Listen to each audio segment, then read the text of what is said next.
Today, Canada is in a position to raise our climate ambition once again.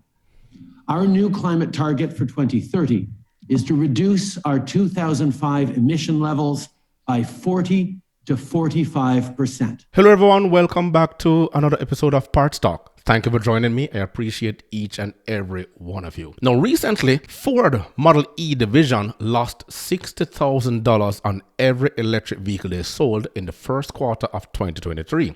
And we're going to be reading from the Auto Evolution magazine right here. And also, I'll be presenting you a video on TikTok, on this very same subject. And the article goes on and says, Ford reported its first quarter financials for 2023, showing that the losses at its Model E EV division were widening. Specifically, the Blue Oval lost over $60,000 for every EV sold in those 3 months, which means that investors weren't thrilled.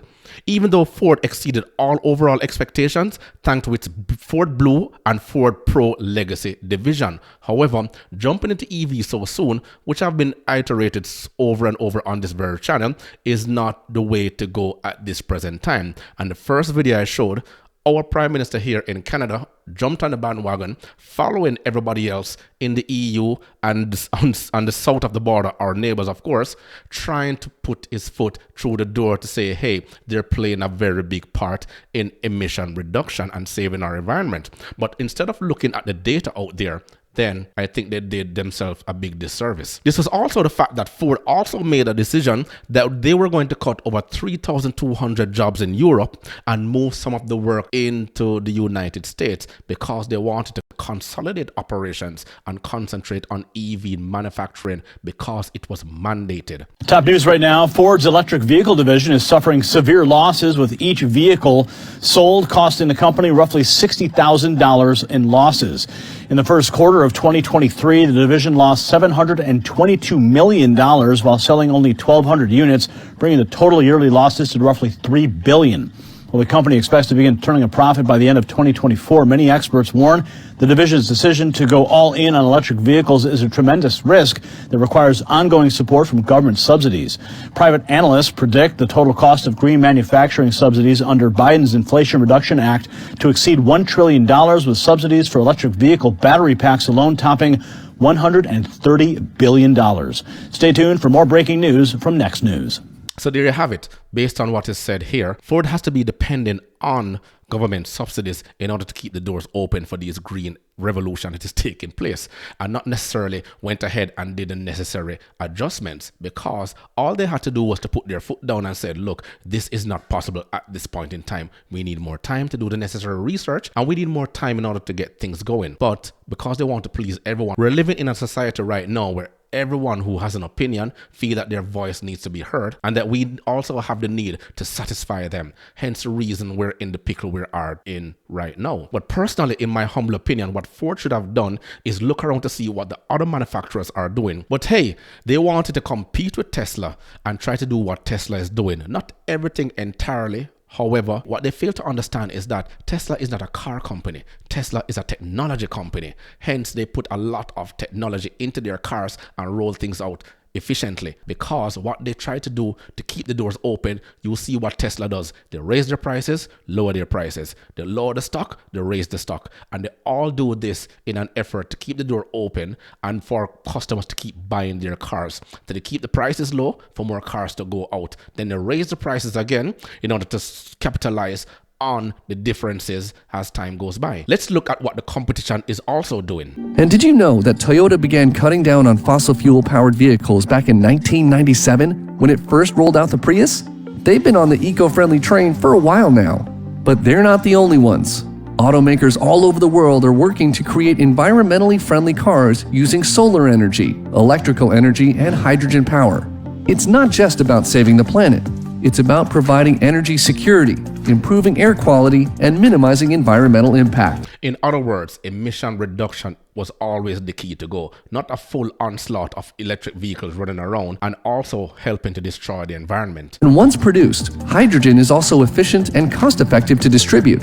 Most new vehicle hydrogen refueling stations create hydrogen on-site with electrolysis using 100% renewable surplus energy. And the best part? These stations are containerized and only require water and power to operate. Power is supplied on green tariffs, or at some stations is sourced directly from solar or wind on site. Toyota has now claimed to have created a new way of harnessing the power of hydrogen. Their engineering team recently showed off the Corolla Cross H2 concept, a new prototype car with a hydrogen combustion engine.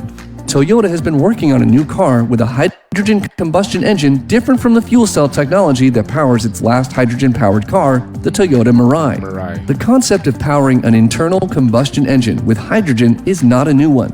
One of the pioneers in the game was... So again, it's all about innovation and not reinventing the wheel.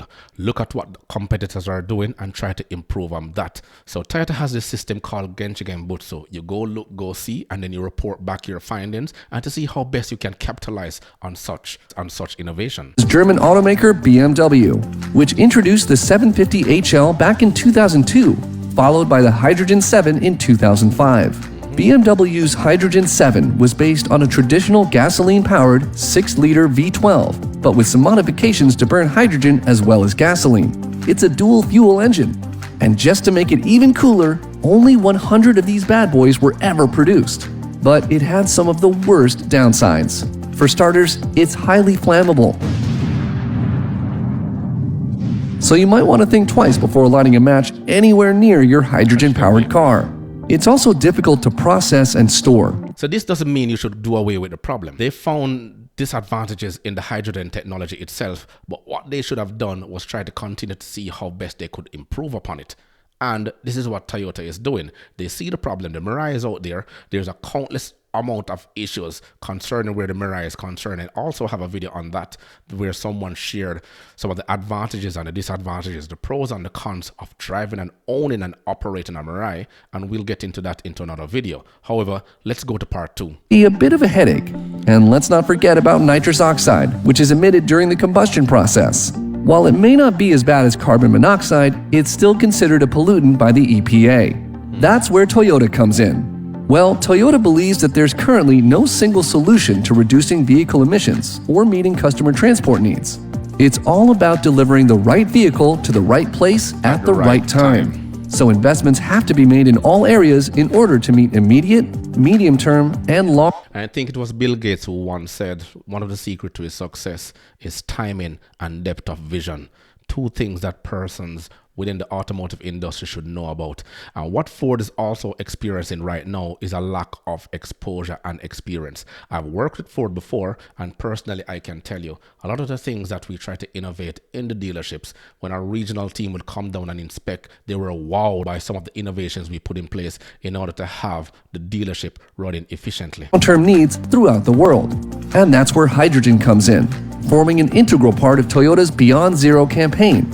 And they're planning to do it with their H2. You may be thinking, so in Europe, in the West, they have net zero. Toyota goes a step further to say beyond zero. Just look at that. What is H2? Well, it's Toyota's fancy name for hydrogen-powered internal combustion engines, and it's looking like the future of automotive technology.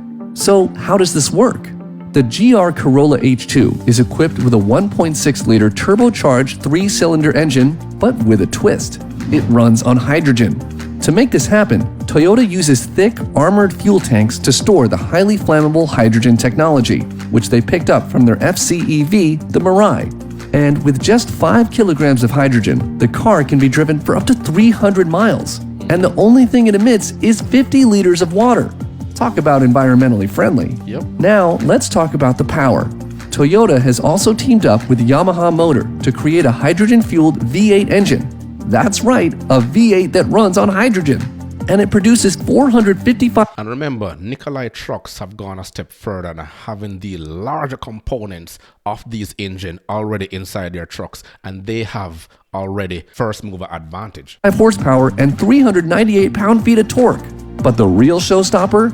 The 8-into-1 top-mounted exhaust manifold that creates a unique high-frequency sound.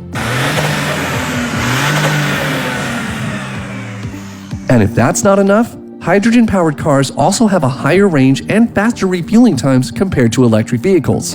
Only 90 seconds for the GR Yaris H2. Plus, it reduces the need for limited... A bit of a headache. And let's not forget So that's just a part of the information I have here. I don't want to extend this video too long. I want to always keep it short and spicy. However, as the saying goes, I don't want to continue to be seen as beating a dead horse. But we have to let the information out there, and hopefully the leaders can sit back and look and understand exactly what we try to say, instead of trying to force a technology on us that we weren't ready for. Our pockets certainly are not ready for a total EV revolution taking place. So let me know your thoughts below. Remember to grab a copy of my ebook, The Parts Manager Guide. Please smash that like button on your way out. It will only take you 1.5 seconds to do so. Until next time.